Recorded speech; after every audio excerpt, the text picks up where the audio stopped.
12 Juli 2008, polisi menemukan potongan tubuh di Jalan Kebagusan Raya dekat SD Negeri Ragunan 14, Jakarta Selatan. Polisi kemudian membawa potongan tubuh itu ke Rumah Sakit Cipto Mangunkusumo untuk diotopsi. Dari otopsi itu, terungkap identitas bahwa potongan tubuh itu adalah milik Heri Santoso. Masih ingat dengan kasus pembunuhan berantai di Jakarta dan Jombang? 11 orang dibunuh bahkan dimutilasi tanpa alasan yang jelas. Pelakunya tak lain adalah Rian Jombang. Sebenarnya, Rian telah dijatuhi vonis hukuman mati pada 2009. 14 tahun sudah vonis dibacakan, tetapi Rian Jombang tak kunjung dieksekusi. Sebenarnya, apa yang terjadi? Bersama saya Musa, jurnalis Kompas.com. Jadi, gini ceritanya. Rian Jombang punya nama asli Ferry Idam Heniansyah. Ia lahir pada 1 Februari 1978 di Jombang, Jawa Timur. Rian kecil dikenal sebagai sosok yang periang dan memiliki kecerdasan di atas rata-rata. Namun, saat ia duduk di bangku SMP, perilaku Rian ini dianggap berubah sekali. Kakak Rian yang bernama Mulyo Wasis melihat ada yang janggal dari tingkah laku sang adik. Ya gimana enggak? Rian yang ceria dan pintar itu tiba-tiba mengaku mendapat boneka kencana yang terbuat dari kayu cendana yang diberikan oleh ratu penguasa pantai selatan. Rian bahkan bilang dia mendapat bisikan dari sang ratu kalau dia mau dijadikan menantunya. Tapi Rian menolak. Gak cuma cerita-cerita horor Rian yang bikin keluarganya terheran-heran. Sejak SMP, Rian ini sudah mulai ikut kegiatan-kegiatan yang biasa dilakukan perempuan seperti menari hingga tata rias. Emosi Rian pun dianggap berubah 180 derajat. Kalau marah, Rian ini gak segan-segan ngerusak hampir seluruh isi rumah. Saat Rian duduk di bangku kelas 3 SMP, Rian bahkan hampir membunuh ibu kandungnya Kasyatun. Wah, serem ya. Kasyatun mengaku diancam akan dibunuh sampai dikejar-kejar Rian sambil memegang pisau. Hal itu didasari silang pendapat antara Rian dan sang ibunda. Menurut Kasyatun, saat itu Rian mengalami stres setelah menjalani perawatan di Rumah Sakit Gatot Mojokerto selama 2 pekan. Namun, Kasyatun tidak menjelaskan apa yang membuat Rian sampai harus dirawat di rumah sakit. Sejak pulang dari rumah sakit, Kasyatun melihat aura keperempuanan dari Rian mulai muncul. Perilaku aneh Rian ini bahkan masih terus berlanjut sampai ia duduk di bangku SMA. Saat itu, Rian memang lebih suka bergaul dengan teman-teman perempuannya. Gak cuma memilih berteman dengan perempuan, bahkan perilaku Rian disebut semakin kemayu. Meski begitu, Rian tetap dikenal sebagai siswa yang cerdas. Karena kecerdasannya itu, Rian diterima dengan mudah di perguruan tinggi Fakultas Kedokteran. Tapi, sayangnya, karena masalah finansial, Rian tidak bisa melanjutkan ke perguruan tinggi dan memutuskan untuk menjadi guru ngaji di desanya. Awalnya, Rian menikmati profesinya sebagai guru ngaji. Namun sekitar tahun 2006, Rian ternyata menaruh hati kepada rekan kerjanya yang berjenis kelamin laki-laki. Namun, ternyata cinta Rian tak terbalas. Emosi Rian pun menjadi tidak stabil. Apalagi saat ia mengetahui bahwa laki-laki yang dicintainya itu akan menikahi seorang perempuan. Rian pun semakin gusar dan menunjukkan perilaku yang aneh. Akhirnya, Rian tak mau lagi mengajar dan memilih untuk menjauhi rekan kerjanya itu. Setelah tidak menjadi guru mengaji lagi, pergaulan Rian berubah. April 2007, Rian mulai bergaul dengan teman yang memiliki orientasi seksual suka dengan sesama jenis. Salah satunya adalah Guntur Setio Pramono. Dari cerita Rian, Guntur ini merupakan seorang simpanan dari waria. Anehnya, Rian kesal dengan Guntur karena mau-maunya menjadi seorang simpanan. Pada suatu malam, ketika Guntur menginap di rumah Rian, ia memiliki keinginan untuk menghabisi nyawa Guntur. Waktu itu, Guntur meminta Rian untuk menemaninya ke kamar mandi. Dan di sanalah Rian memutuskan untuk membunuh Guntur. Ya, Guntur menjadi korban pertama yang dibunuh Rian. Dalam pengakuan Rian, setelah membunuh Guntur, ia merasa bingung.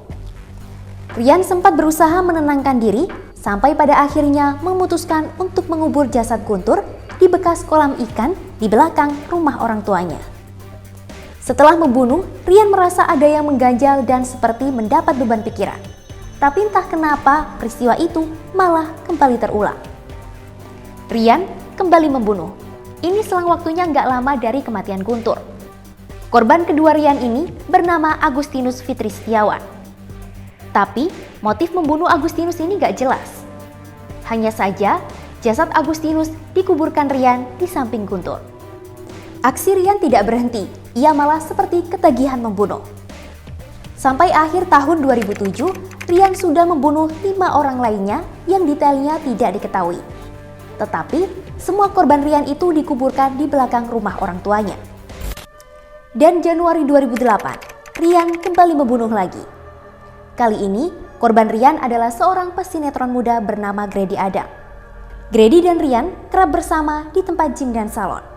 Tapi, motif Rian membunuh Grady ini tidak jelas. Setelah Grady, Rian kemudian dekat dengan Nani Hidayati yang ia temui di tempat gym. Nani ini merupakan ibu dari satu orang anak bernama Sylvia Ramadhani. Saat dekat dengan Nani, Rian merasa sakit hati saat mendengar omongan Nani yang menyebutnya seorang gay. Menurut Nani, Rian tidak bisa tidur dengannya. Hal itu lantas memicu emosi Rian. Karena gelap mata, Rian kemudian membunuh Nani di depan anaknya. Setelah Nani tewas, Rian marah karena mendengar Sylvia yang terus-menerus menangis karena melihat ibunya disiksa hingga tak sadarkan diri. Tanpa pikir panjang, Rian pun akhirnya mengakhiri nyawa Sylvia juga. Kemudian jasad Sylvia dan Nani dikuburkan Rian di belakang rumah orang tuanya. Setelah kejadian itu, Rian memutuskan untuk merantau ke Jakarta. Rian merasa di Jakarta akan menemukan kebebasan yang ia inginkan. Di Jakarta, Rian tinggal bersama dengan kekasih sesama jenisnya, Novel, di apartemen Margonda Residence, Depok, Jawa Barat. Setelah tinggal di Jakarta, Rian kemudian bertemu dengan kawan lamanya bernama Harry. Namun, tiba-tiba masalah muncul ketika Rian mengetahui bahwa Harry tertarik dengan Novel, kekasih sesama jenisnya. Dalam pengakuan Rian, Harry bahkan sampai menawar untuk bisa berhubungan badan dengan Novel. Nah, hal itulah yang membuat Rian tak terima dan emosinya memuncak. Pada 11 Juli 2008, Rian dan Harry terlibat adu mulut hingga berkelahi. Rian yang tak dapat mengontrol emosinya kemudian mengambil pisau dan melukai Harry beberapa kali. Harry pun tewas di tangan Rian. Setelah membunuh Harry, Rian pun kebingungan bagaimana menyembunyikan jasadnya. Rian lalu memutuskan memutilasi tubuh Harry dan menyimpannya di dalam travel bag, koper, dan sebuah tas plastik. Travel bag dan koper itu dibuang Rian di 2 lokasi di kawasan Ragunan, Jakarta Selatan.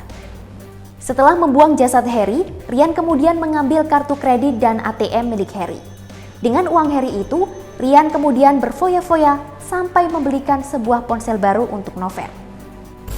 12 Juli 2008, polisi menemukan potongan tubuh di Jalan Kebagusan Raya dekat SD Negeri Ragunan 14, Jakarta Selatan.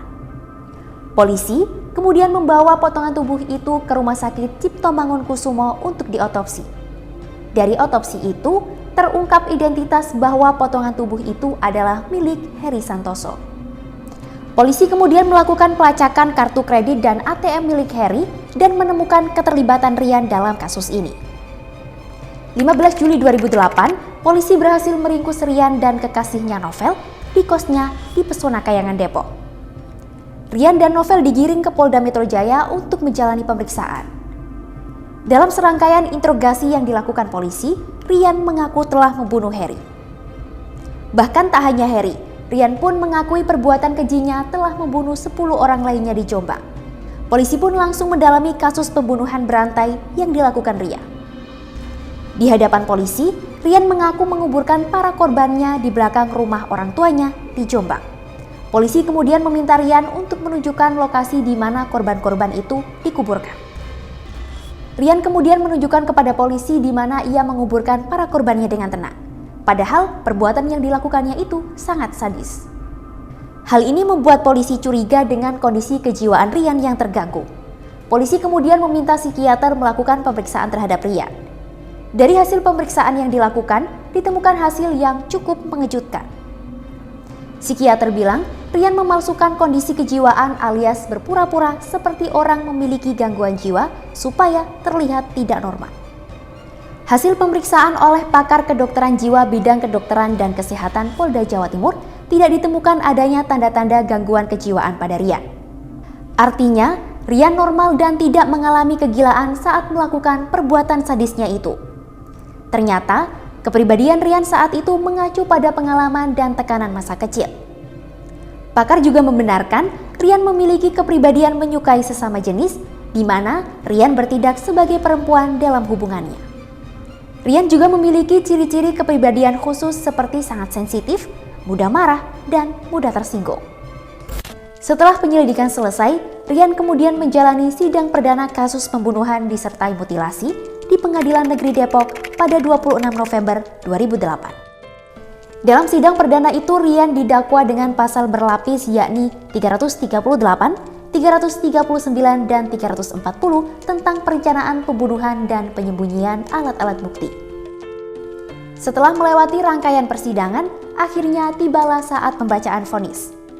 Pada 6 April 2009, Rian Jombang divonis hukuman mati.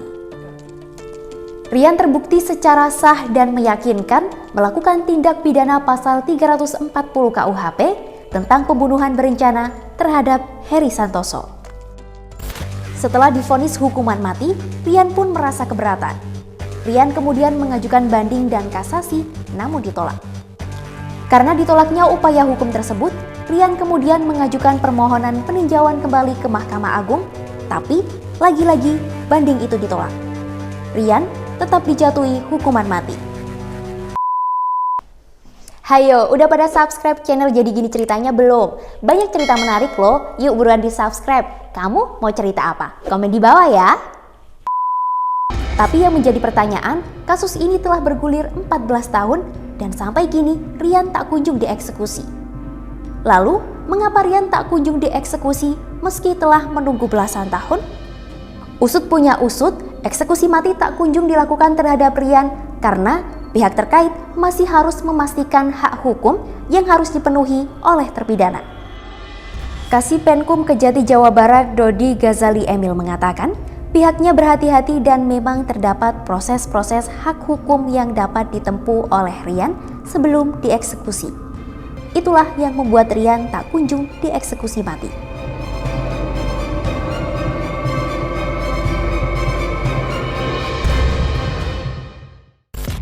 Tak ada kejahatan yang sempurna. Kekejian Rian Jombang membunuh para korbannya terungkap meski telah ditutup sedemikian rupa. Eksekusi mati Rian Jombang memang masih harus menunggu waktu. Tapi demi keadilan, Rian Jombang harus segera menerima hukuman dari segala sesuatu yang diperbuatnya. Demikian cerita hari ini.